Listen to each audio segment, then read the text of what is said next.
book. Great book. Well, I want to thank you. You have thousands of people outside. It's crazy. It's crazy. It's been like this no matter where we go. It's packed, and they're going to have, I guess they have 4,000 people outside that are not coming in. We could have maybe gotten a bigger barn. As they said, wear a hat. They said to me, wear a hat tonight because we're in a barn. But it's a pretty nice barn. It's a friendly barn, that's for sure, right? So I just want to thank everybody. I'll tell you what, South Carolina has been with me from the beginning. Whenever I needed, see, I love those polls. You know, those are polls. I love them. But whenever I needed a little solace, when I thought maybe some of the polls weren't looking so good, we come over here. South Carolina was always like a big, big margin. We're just killing everybody. It's like amazing. Amazing people. You're amazing people, and it's an amazing state. I want to thank Henry, and I want to thank Peg, and I want to thank Henry Jr., because that is a great family. And to have your endorsement is so respected, and I really appreciate it, Henry. Really appreciate it. Peg, thank you very much. Really appreciate it. So nice. Well, we're going to get it done. You know, I sometimes start off, but we have to start off a little differently. You know why? It's getting to be crunch time. We've got to do it. We're led by people that don't know what they're doing. We have no idea. It's embarrassing. Isn't it like embarrassing all the time? You know, I say we don't win anymore. We don't win. We never win. When was the last time we had a win? We don't win anymore, ever. Ever. Even remember our sailors 2 weeks ago. So what did we do wrong? We did nothing. We did nothing. So they go a little off course. Probably shouldn't have been there, but who cares, right? And these guys are in a begging position, 10 people, 1 woman, 9 men in a begging position with their hands up high and guns to their head.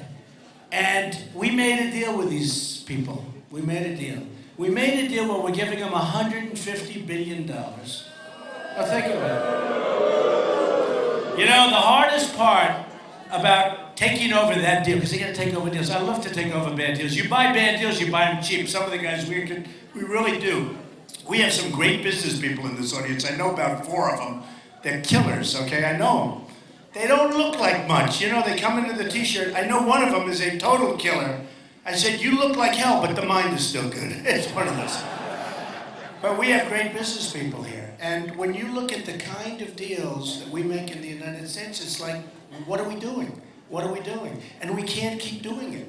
It can't happen. So we're going to change things. But it's now getting to be that time.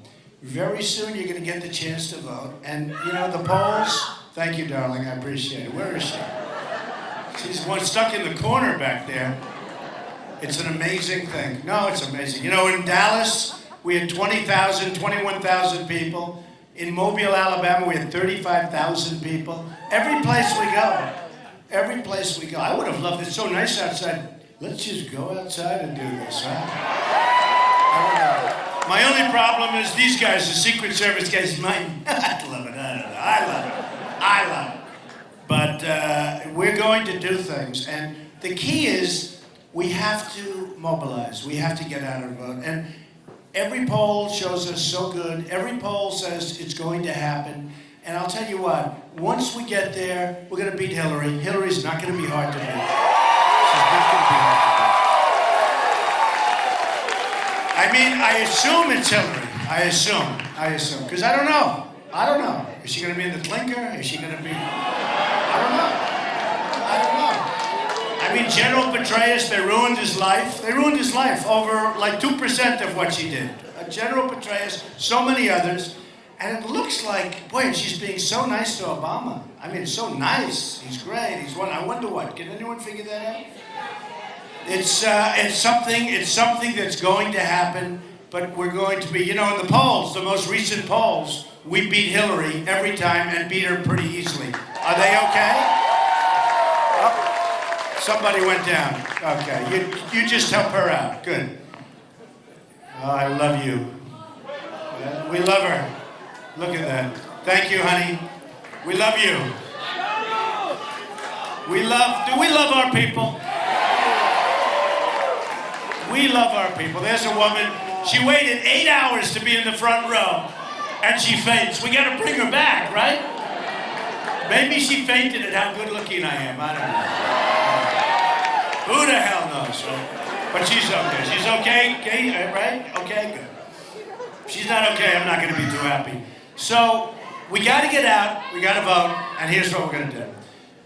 When I started on June 16th, I made an announcement, the famous escalator ride, and it's so hard. I mean, honestly, it's hard. It takes guts. Like, I love our police. By the way, do we love our police?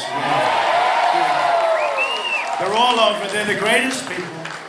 And it's hard. It's hard to do that. It's hard to do this. I've never done it before. I've never been a politician before. And on June 16th, I went down the escalator, the famous escalator ride with Melania, and I said, gotta do it. Too many things were happening, too many bad things. You look at our trade deals. In the case of farmers, by the way, how badly are you being treated with the regulations? The farmers in this place and the farmers all over the country are being treated almost as bad as our vets, which are being treated like the worst. You know the vets are being treated like the worst, right? No, we're gonna change it. You know the vets, by the way, the vets, you have a case that just came out where they're waiting 4, 5, and 6 days to see a doctor. At the end of the 5 or 6 days, sometimes the doctor leaves because he's going on vacation. I mean, things happen. And these people are dying, and they're dying by the thousands. I didn't even realize they're dying by the thousands. And they're, in the true sense, they're our greatest people. The wounded warriors, the vets. Everybody say, we have illegal immigrants that are taken care of better than our vets. It's not going to happen. It's not going to happen. Not going to happen.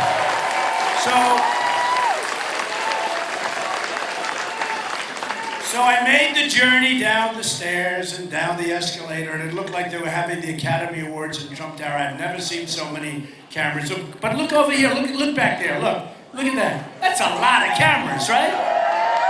I mean, that is a lot of cameras. But and especially tonight, because you know, from here, where do I go? Iowa. What am I going to do there? Who the hell knows? We're going to raise, you know what we're going to do? We're going to raise a lot of money for the vets. That's what we're going to do. We're going to raise a lot of money. I'm going to Iowa. We just came back. I was there yesterday. I was there last night. We just came back, and it's an amazing state. And it's a very interesting state because the whole caucus system is so different. And it really is. It's an amazing state with amazing people. I think we're going to do really well there. Then we go to New Hampshire, where we're leading very big, almost like here in terms of the lead is tremendous. We have like a 20-point lead. And then we come here, and you know, we can do well in Iowa. I really think we can run the table. Now, if we can't, I think we're going to win New Hampshire. But I think we're going to run the table if we can win Iowa, and we're doing great with the evangelicals, with everybody, with the Tea Party. And I think it's going to be something. I think it's going to be a great experience because what we have going, and it's really important, it's a movement. It's not like a normal situation. We're on the cover, and I say we because it's we. I'm like a messenger. It doesn't mean anything. It's we. We are on the cover of Time magazine. And if you read that story, it's the most incredible story about what's happened. And they used to call it the silent majority. Now they're calling it the noisy majority. We're fed up. We're fed up. We're just fed up with what's going on. Oh, look, let me see that magazine. Let me see. You bring that up here. Bring that. I love this magazine. I never liked Time magazine much until they started writing good about me, right? Right? No, you got to get, this story is so incredible because, look, it's me speaking to lots of people, thousands of people, and everybody's in love with our country. They're so disappointed. Thank you, baby. So we're going to start doing things, and lots of things have happened. Lots of things have happened. And now I have competition. We started off with 17 people, right? Am I allowed to talk about the competition? Nobody cares, right? I can say bad things. First of all, Hillary, gonna be easy. Bernie, oh, poor Bernie. Oh, my. Oh, that's like a dream. That's a dream. That's a dream. Well, I don't know who's gonna happen. And maybe it's Biden. You know, they're talking about Biden coming back. Who cares? It doesn't matter. Doesn't matter. But we have competition. We have people that were born in Canada. We have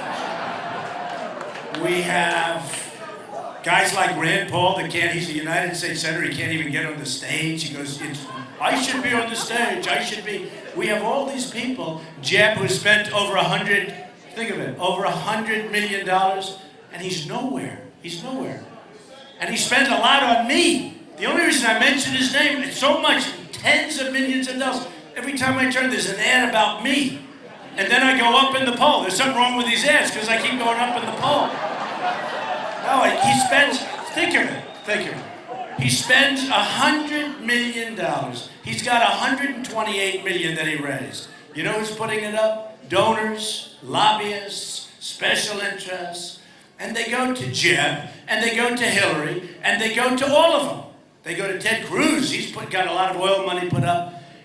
And the banks, you know, the loans and all that stuff, right? The loans, the birthplace. There's a whole mess there. There's a big mess going on with Ted. I mean, and his polls are sinking. He's sinking like a rocket. He's nervous as hell. I watched him tonight. But he's hitting me because he thinks that maybe I was not treated fairly. You know that, right? Does everyone agree with that? And you know, in life, because when I fight for you, I'm fighting the same way. You have to be treated fairly. That's why, if we would have walked away from the Iran deal, as an example, where they said, we want this, we want that, if we would have walked away, for instance, our prisoners should have been back here 3 or 4 years ago when they were first made prisoners. Not this stuff. This is baby stuff. And we should have walked in and said, we want our prisoners before we can start, right? Call them hostages. But we want our prisoners before we start. And if you don't give them, we're not doing it. They're going to say no, and we walk out, we leave, right? You just leave. That's what you do, you leave. And then you double up the sanctions, and they'll call up within 48 hours, and they'll say, we will absolutely, we'd love to give you your prisoners. And they'll give them. And then you go back in the second time, and you say, listen, you know that $150 billion, we have a problem. We owe $19 trillion, we don't have any money. Because it's nice to be, my father always used to say, take the lumps out.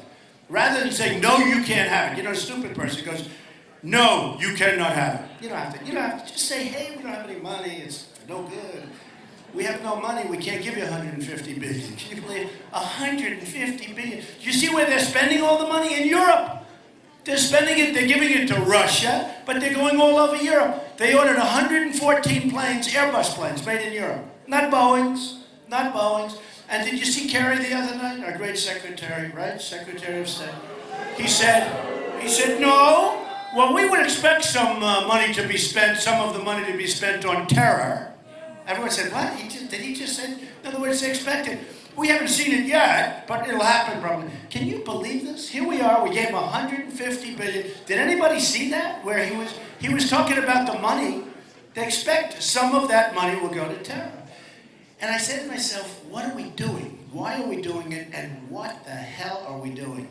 We need great people in our country. We have the greatest negotiators in the world. We have the greatest business people in the world. We have to get with it, folks, or we're not going to have a country left. We're not going to have a country left. So, I've been saying about the Iran deal. I love talking about the Iran deal because it's impossible to believe. First of all, it's so simple to understand. They have a 24-day period. So if we think they're building nukes in a certain place, 24 days. What people don't tell you is they have a lot of time before the 24 days kicks in. Think of it, 24 days. Why can't you go in and say, let me take a look, right? Why do you need 24 days? But the 24 days could be months and months because there's a whole process before the clock starts ticking, right? So we have that. Then we have an area where they self-inspect. We think you're building nuclear weapons over there. Could you please tell us? Oh yes, we will. We'll self it. Call up the next day. No problem. We're not building. Isn't it ridiculous? I mean, is it just ridiculous? So you look at that, you see that, and it's going on all over the place. Now they take the $150 billion, they start buying missiles from Russia. You believe it? Missiles. Frankly, the 24 days doesn't mean anything. Self-inspection doesn't mean, because the hell do they have to worry about nuclear? With the money they have, they can just buy it. They're going to buy it. And you're going to have nuclear proliferation. And we didn't know. And by the way, for those people, I happen to be one of them, that feel strongly about Israel, Israel is the worst thing that ever happened to Israel is Barack Obama. The worst thing that's ever happened. The worst. So I was endorsed by Carl Icahn, a great businessman, one of our great businessmen, and so many others. In fact, they want to have press conferences, right? And unlike the senator, nobody knows who they are. Some of these guys, they're great. They're brutal, brutal people. You would never want to go there. I'm looking at this young, beautiful young woman. You wouldn't want to have dinner with any of these people, believe me. Is that your father? Huh? You don't want your, believe me. These are not nice people. Who cares? They're great negotiators. We have the greatest negotiators in the world. We have the greatest business people in the world. We're going to use them now. We're going to use them when we have deals with Japan and when we have deals with China. So China, we lose $500 billion a year in trade deficits. $500 billion. How can you do this? By the way, this has been going on forever. It goes on forever. What China, and I love China, they treat me great, I make great deals with them, I do sell them apartments all the time, I have banks that are in my building, the biggest bank in the world is in one of my buildings, pays me a lot of rent, they love the building, I can't believe they want to say it's got my name on it. I love to put my name on things, I have to tell you. But they came in, I just extended their lease, and I'm rough on China. You know, I respect China. I'm not angry at China, I'm angry at our people. Because I wish our people would negotiate the same way. Why should this be? But they come in the other day, the leases has to be extended. So they want to extend, they only want to be in my building. I say, are you sure? You know, I can't even believe it, because who speaks tougher about China? Look, China, and they know it, they understand it. They understand it's the truth, so therefore they don't mind. China, it's the greatest theft in the history of the world, what they've done to our country. It's true. They've taken our money, they've taken our jobs, they've taken our base, they've taken everything. They've taken so much. And again, it's our fault. It's not their fault. They can get away with it. They talk about free trade. All these guys say, well, Mr. Trump, you're not a free trader. I say, no, you don't understand something. When China puts it in here for nothing, and when I have friends that cannot sell their product in China, because number one, they charge them so much tax, it's impossible to believe. They call it a tariff. But they charge so much tax, impossible to believe. When they do that, folks, it's not fair. It's not fair. We're being ripped off at every single level of government, and that's why we owe $19 trillion. And then we make a budget like we did 2 weeks ago. It's going to add another $2 trillion, right? You see that. She's waving. She's agreeing with me. She's like really young, and she even agrees. But we can't do this. So we're going to be at $21 trillion. We're going to make this country so strong, so great. Let's start talking about a couple of areas. We are going to create a border. So powerful.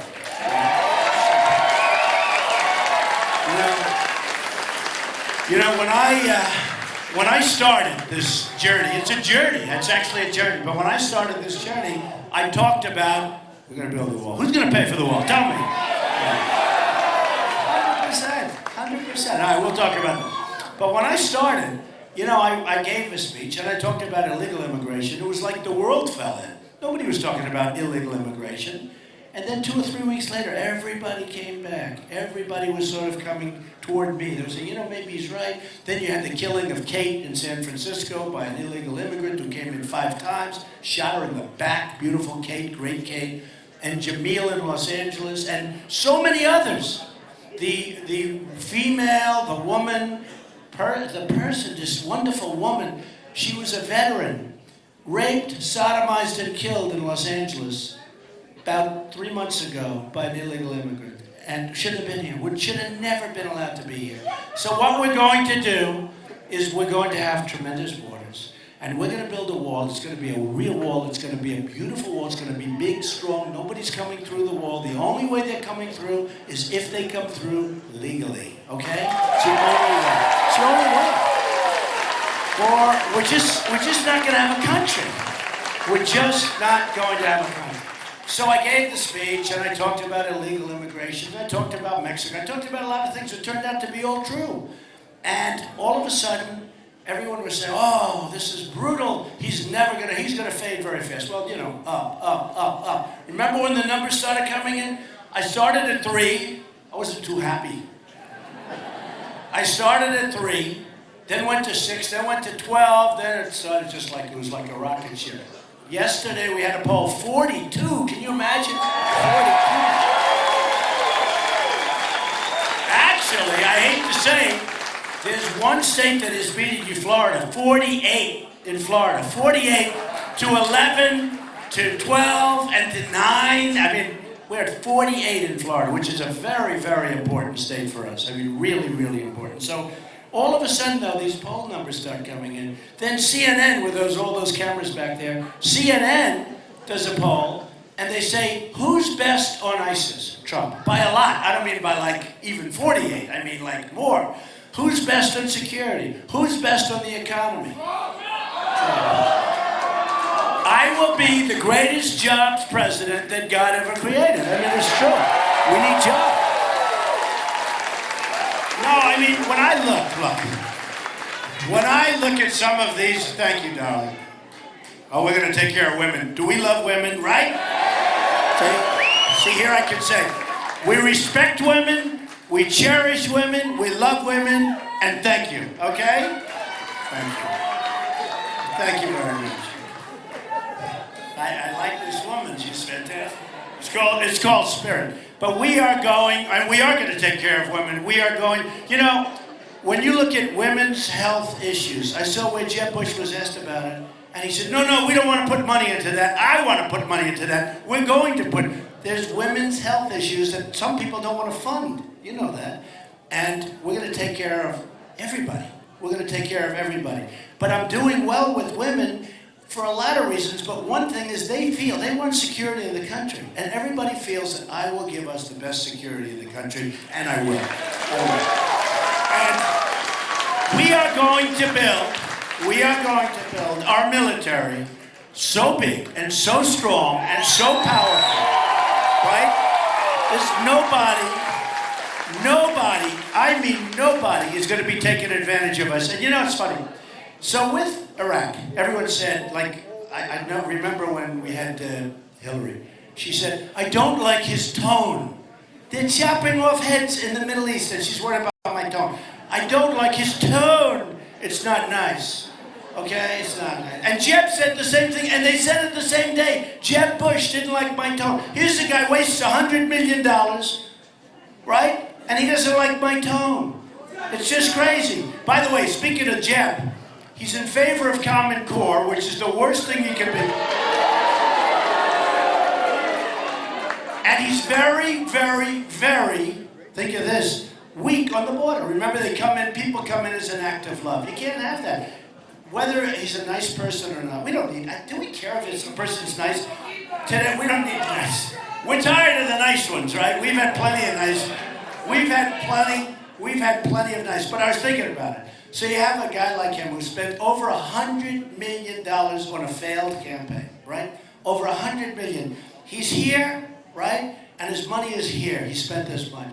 Me, my campaign, I'm #1 by a lot, and I haven't spent any money. I feel guilty. I spent a little money, but very little. Relatively, like almost nothing. Now I'm going to start, right? Why am I going to start? Because I feel guilty, right? And because I don't want to take any chances. I don't want to be cute. So I'm going to start. I'm $38 million under budget. I was going to have $38 million spent. Actually, like $44 million spent right up to this point.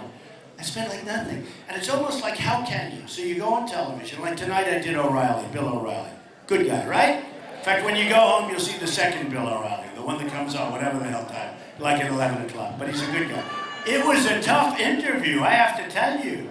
It was an interesting interview, but you'll see it when you go home. But when you think, so you have somebody who spends money and he's here. Think about this, our education. We have the Common Core, it's not working. We spend more than any country in the world on education. Any country in the world, by far. It's not even close, it's like we're here and the second country is off the charts. Your best countries are Norway, Sweden, China, in terms of education, right? They're #1, 2, 3. We're number 28. So we spend the most, and we have like one of the worst results. We have third world countries that do better than us, third world countries. Wouldn't it be nice if it was like my campaign, where we spend the least and we have the best? Isn't that? Yeah. We can do that. That's what we have. All right. So I'm running against these people, and you know, again, some are very nice people. I refuse to say bad about some of them. I just refuse. I can't do it. Yeah, okay, sir. By the way, we got the endorsement of Sarah Palin. You saw that? Right? Right? Do we love Falwell? Do we love Jerry? We love Falwell. One of the great people. I'll tell you what he's done at Liberty University is great. And the beautiful thing about Liberty University, virtually every candidate has gone to Liberty University, made a speech, had the most beautiful campus you've ever seen. Everybody goes down. It's an incredible school. And Jerry Falwell Jr. came up and he chose us. We got a call, as you know, 3-4 days ago, and he announced that he's endorsing Trump. That tells you so much because everybody goes there. Everybody wants to go there. Everybody does go there. It tells you so much. Sarah Palin tells you so much. We got an endorsement from Sheriff Joe. Does everybody know? How tough is, I mean, this is a man. This is no games with Sheriff Joe. He likes our border position. When he says good, that means I have the best border position. Let's face it, right? But we have certain people that we have to beat. And we have to beat to get there. But a couple of reasons and a couple of things a lot of people don't even know. I'm self-funding my campaign. I'm not getting money from all these people. So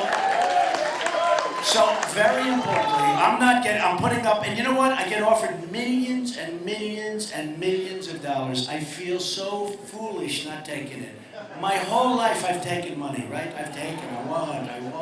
You're like greedy. I want more. Now I do, but I want it for the United States. We're going to take in money. We're going to take in money. We're going to bring it in.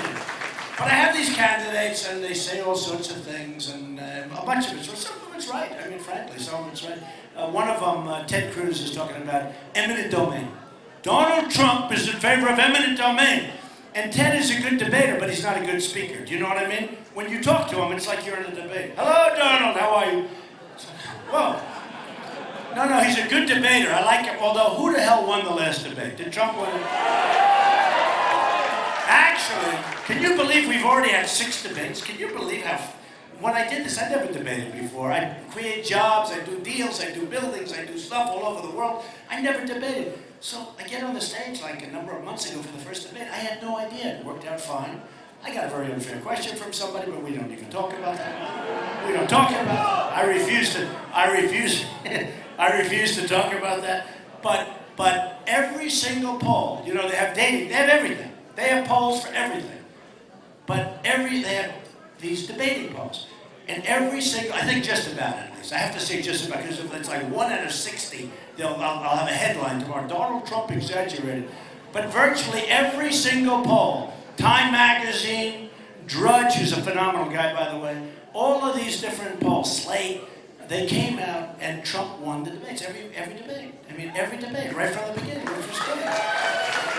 And then the last debate, when they talked about New York values and New York City values, and it was a terrible thing, frankly, because I was there, and I saw what people went through, and I saw the death, and I saw the destruction. And I'll tell you what, everybody loved New York. New Yorkers are actually very good people. And they have a lot of energy. They have a lot of energy, high energy, as opposed to general.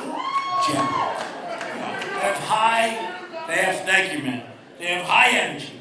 But, so we went in and we have the debates, but they talked about eminent domain. That Donald Trump loves eminent domain. I don't love anything. I mean, eminent domain, here's the story. They take your property because they have to build a highway. They take a piece of it. They might take a corner of it. They might take more of it. They might take less of it. But eminent domain is a taking. Now, when they take your property, they pay you a fortune, if you're smart. Because they pay you fair market value for your property. But if you didn't have eminent domain, and did you see these characters, these stupid 22 people, they wrote these things from this dying magazine, it's called the National Review. The thing is dead as a doornail. No, it's dead. They said, we are conservatives. And somebody said, Donald Trump is not a true conservative. I'm trying to say, what's wrong with these people? They're so out of it. So they talk about eminent domain. So without eminent domain, you don't have roadways, you don't have railroads, you don't have hospitals, you don't have schools, you don't have anything. So they say, he loves eminent domain. I don't love it. You need it. You got to build a road. You got to build a highway. You got to build a railroad. Excuse me. All these people like the Keystone Pipeline, right? They all like the Keystone Pipeline. You wouldn't get 10 feet of the Keystone Pipeline without eminent domain, and yet they take ads. Donald Trump likes eminent domain. And this is what I got through. Then we have, and I said to Ted, you have a problem. Ted Cruz was born in a place called Canada. Has anyone ever heard of Canada? Right? He was born in Canada. It's a big problem. Lawrence Tribe, a great constitutional lawyer from Harvard, said it's a problem. It's, unsettled law. I called it unsettled law, meaning there's a big doubt. So you have many lawyers coming up saying it's unsettled law, meaning who knows? Now, the Democrats have already started a suit, but they're going to start a major suit if he ever got the nomination. So how can a guy run for office when he's got this cloud over his head? On real estate they call it, you know what it is, it's called cloud on title, right? He's got a cloud. It's a cloud on title. He's got a cloud on title. It's called, he was born in Canada. He was a citizen of Canada until 15 months ago. Now he said he didn't know that. He didn't know. Smart guy. He didn't know. He didn't know he was a citizen of Canada. Here's a guy who was a United States Senator from Texas. He was a citizen of Canada, and he didn't know. So he's got a problem. Then another couple of constitutional lawyers, just yesterday they came out, and they said, no, it's not just, unsettled. It is settled. You're not allowed to do it. You saw that. They came down. They're not allowed to do it. Now here's the thing. Nobody in this room knows whether you can do it or you can't do it. But it'll take years to figure out in court. And I said go for what's called a declaratory judgment. You go into the court, you ask the court for a ruling because it's unsettled law. You ask the court for a ruling. But how can a guy, and he's sort of in second place, and he's way, way behind, frankly, which I'm very happy about. But how does a guy run, and then be very critical of him, he's always critical. How does the guy run, but of course everybody's critical. I mean, today I heard a couple of people say such nasty things about me. These are nasty, these politicians, They're all talk, no action, but they are nasty people. They're terrible. But you say to yourself, how does a guy run for the office of president when there's a very major possibility that he's not allowed to do it? It's a real problem. So you got to go and find out. And it has had an impact because I think 36% of the people consider it to be unsettled law, and many of them consider it to be much more than unsettled law. And you have to be able to do it. And I don't like bringing it up, so I won't bring it up, okay? Is that all right? I'm not going to bring it up. But it's a problem, okay? It's a problem. Then, in the case also of Ted, you do a personal financial disclosure for him. And you have to sign it, and you're sort of signing your life away. Now, he borrowed a lot of money, as you know, from Goldman Sachs and from Citibank. You have to say that. Because he wants to be Robin Hood, he wants to convince everybody that he's the most honorable guy in the world, and he's going to fight for you, and those banks aren't going to do anything, and they're not going to, we have the banks totally under control. So he didn't put their banks down. So now it finds out that he had $1 million at very favorable rates from Citibank and from Goldman Sachs. Okay?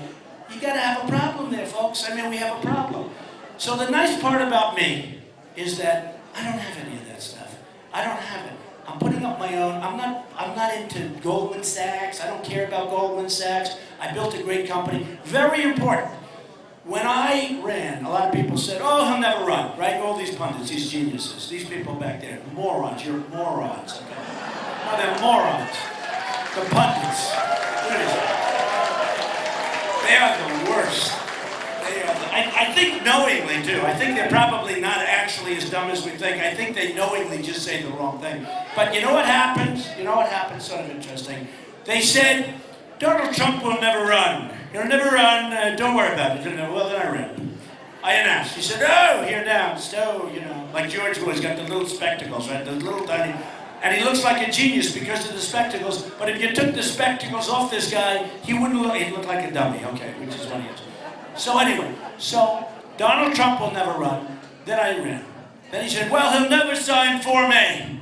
That's where you sign your life away, right? You sign, your name, your life is like over. It's like brutal. So you sign your life away, right? I signed Form A. Then he said, well, he'll never, ever show his corporate papers and show all of his papers because maybe he's not as rich as everybody thinks. So I put him in. And then they said, and he'll never do it fast. The worst is he'll take forever. You get all these extensions in government. You need 45 days, another 45 days. You can extend forever. I said to my accountants, and I paid him a lot of money. It was the largest thing ever put into the federal election, so by far, almost 100 pages. I said to my people, I want to get it in early. I don't want any extensions. Just get it done. These guys work 24 hours a day, did a great job. They put it in the press. They were like you have no scavengers. You never saw anything like it. They were waiting. They were going to find, oh, Trump's not as rich as we thought. We hoped he's not.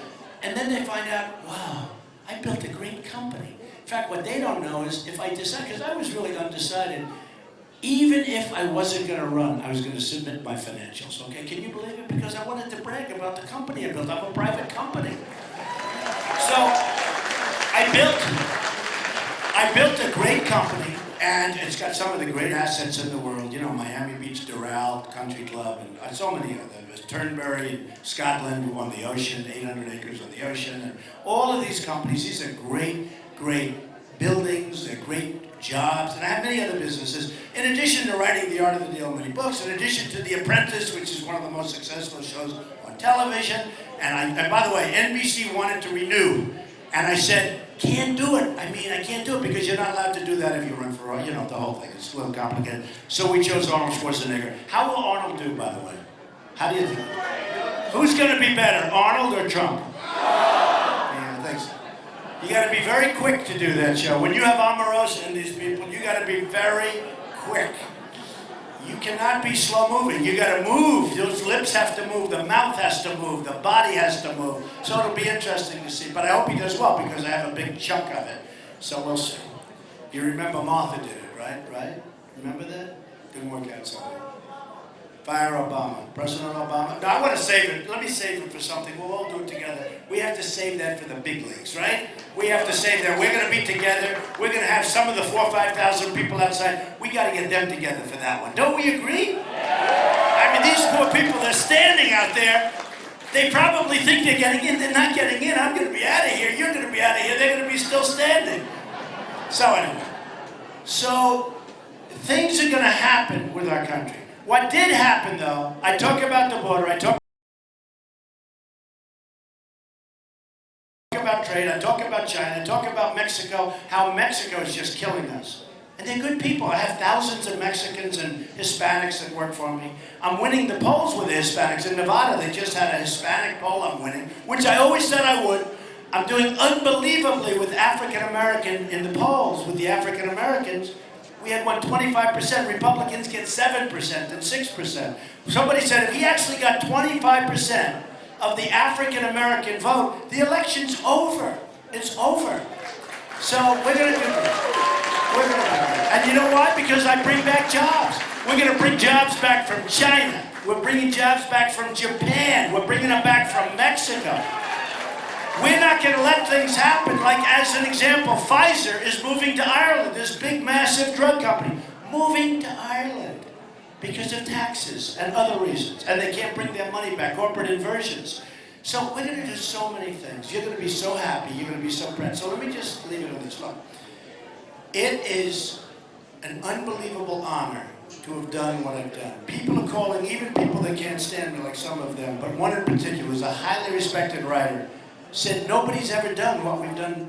What we've done, nobody's ever. We've totally changed the dialogue of politics. That's why the cover of Time magazine. Nobody's ever done it. We are going to do something that's going to be so special. This is a movement that is so special. We are going to win in so many different aspects. We don't win now. We don't win anymore. We're going to start winning so much. We're going to win on trade. We're going to win with the military. I mean, can you imagine we have a military that can't beat ISIS, okay? Now, ISIS, they say, are 30,000 people. Can you imagine General Douglas MacArthur saying, well, we can't do it? And I see these people. They're on talk shows, the military people, saying how tough ISIS is. General George Patton. I mean, he would get them before he got over to the talk show, but he doesn't do talk shows, okay? We will have our military grade. We're going to take care of our vets so well. We have to take care of our vets. We have to take care of our vets.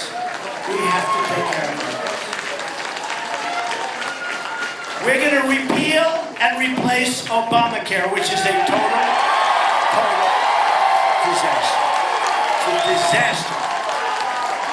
We're repealing and replacing Obamacare. You know, I don't know if you see, I mean, I know you see, otherwise you wouldn't have just gone crazy like that. your premiums have gone up 25, 35, 45%. Your deductibles are worse than your premiums. You never get to use it. You have to die to use it. The Obamacare is a disaster. It's going to die of its own weight because at 17, unless the Republicans give them more money and keep extending, the Republicans are making it possible. You know, look, we know where the Democrats are coming from, okay? We understand that. The problem we have is these Republicans that we send to Congress, and they're hardline. We're going to stop Obamacare. We're going to fight ISIS. They're all these hard. Then all of a sudden they get to Washington. They look at the angels on the ceiling. They look at the beautiful columns. They look at the beautiful marble floors, and they just keep raising their hand. What happened to them? That's not going to happen to me. It's not going to happen to me. Not going to happen.